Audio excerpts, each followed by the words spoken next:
How's it going, wrestling fans, sports card collectors? This is Tom from CollectAWrestlePalooza. Today I'm going old school and I'm doing a mailbag video. I have 3 parcels to open. We've got 2 envelopes and a box. Let's see what I got. CollectAWrestlePalooza. CollectAWrestlePalooza. When I started this channel a few years ago, I asked myself, what's my motivation? Why am I doing this? Why am I going to spend time every single week putting out content on wrestling cards, no matter what, and on wrestling action figures, collectibles, VHS, any hobby, nostalgia, things from the 80s and 90s? Why am I going to put out content on that?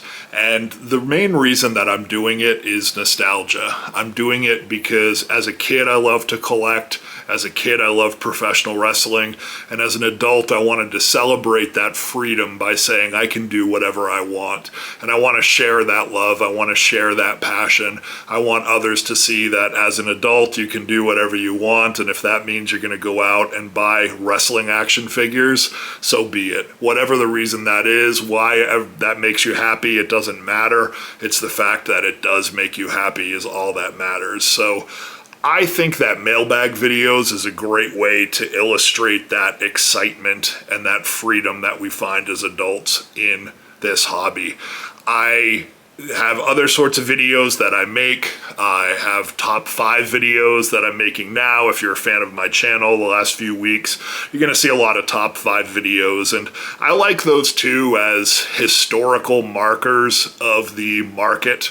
In other words, in 5-10 years, it's going to be cool to look back and see what people were paying for these niche collectibles back at this time. And I also think that the general social media for hobby prices does not include enough wrestling.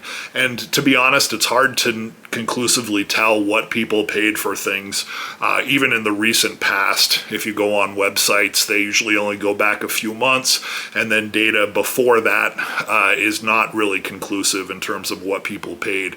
And a lot of the card ladders and market movers and things like that, if they do include wrestling, it's a very small subsection of the greater whole of the sports card industry. So that's the reason I do the top 5s. I also do the top 5s because, to be honest, you folks have reacted with likes and subscriptions, and you seem to enjoy that content. So that gives me motivation to keep going, and every once in a while I do get someone reach out to me and say, when are you doing another mailbag video? So like I said, mailbag videos are great.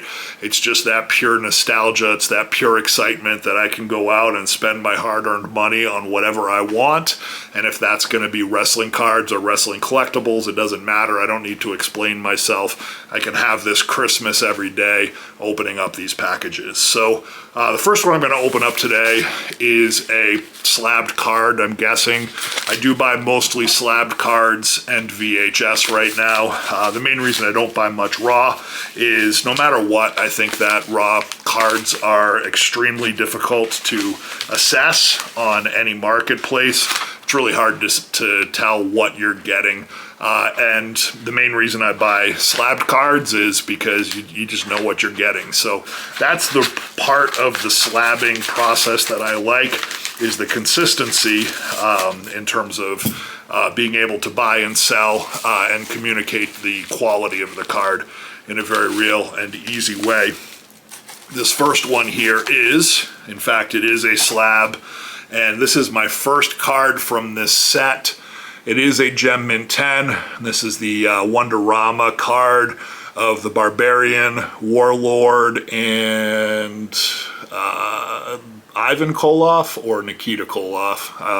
One of the Koloffs is in there as well. I'm guessing Ivan Koloff. I don't even know who Nikita Koloff is. Is that another wrestler too? I think it is. But anyway, there's another outlaw back there. Is that Ron Bass or one of the Cowboys? If you know, let me know in the comments. But the main reason for buying this card is the Powers of Pain, Warlord, and Barbarian.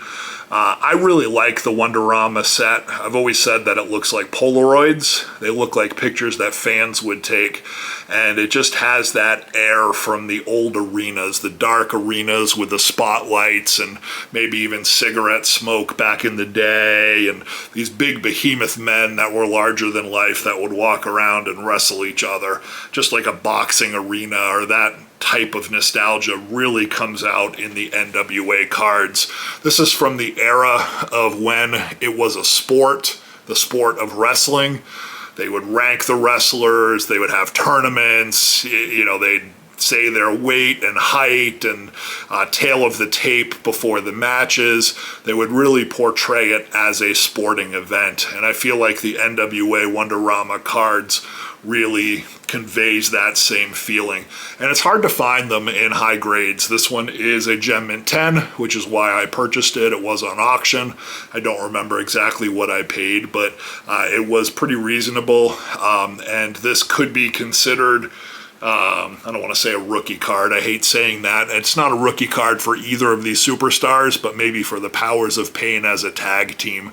In other words, seeing the Warlord and Barbarian together, who would later become the Powers of Pain in the WWE. I believe this is their first card. Correct me in the comments if I'm wrong. Let's see what's in the second envelope here. We have another slab. This is a more modern card. It is Bobby Lashley in a white sparkle from the Prizm series. Again, this is a Gem Mint 10. I bought this one because I loved the design. I just feel like trading cards, particularly modern cards, it's best to go for ones that are aesthetically pleasing. There's so many modern cards out there, so many to choose from. Finding ones that you like is very important, but I believe that ones that are also aesthetically pleasing will hold their value, particularly in high grades. And what better design than this Bobby Lashley card in the white sparkle? There are a lot of sparkle cards, but I just felt like this one had a characteristic to it that others may not. It just feels like it has some depth, and the sparkle really means something in the card instead of the sparkle just being an accessory within the card. And the other reason I purchased it, it was very inexpensive. These WWE Prizm cards, when they first came out, everyone was buying every short print, every parallel, spending top dollar for it. Now, if you are patient, you can usually find some pretty unique cards in very high grades at low prices. So have fun with it. Go online, check out eBay, type in Prizm Gem Mint 10. You very often can find some really, really nice things to add to your collection that are not going to break your budget. And that's why I purchased this, a WWE White Sparkle Bobby Lashley Prizm card. And the final package today is a box. It says Media Mail. I'm guessing it's VHS. Let's see what we got here. Indeed a VHS in a plastic bag. Good tip, if you're sending anything that might be thrown on a porch where there's rain or precipitation, put it in a plastic bag. And also, if you happen to have a plastic bag around your house, that's not great for the environment, so you might as well reuse it for something good, like packaging in selling merchandise. I will reuse this plastic bag. I reuse everything that people send me for packing material. Oh yes, Friday the 13th, Part 5. This is a sealed copy of it. I picked it up for a really great price. I think primarily because this sticker label on the front is not the most attractive way to present this VHS, but any Jason movie, any Friday the 13th movie that's sealed, if it's not one of the newer pressings of it, if it's an old VHS, it's going to command top dollar, and in my opinion will probably continue to rise in value, just because this is the first real slasher film series that had a number of sequels. It's still beloved, it's still parodied, and still a part of our popular culture. And Jason with a hockey mask is the quintessential slasher villain within that genre. So just look at the cover of this one too, with the red eyes coming out. Every kid in the 80s would see this on the shelf and want to watch this movie.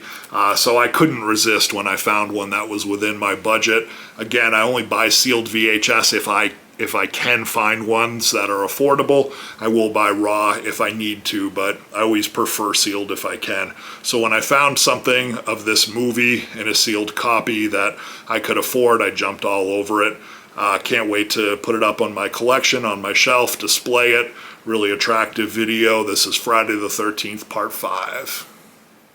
And that does it for this week. I really hope you enjoyed watching me open up some of my parcels. I'm starting to gain a bigger stack, so I will have more mailbag videos in the future.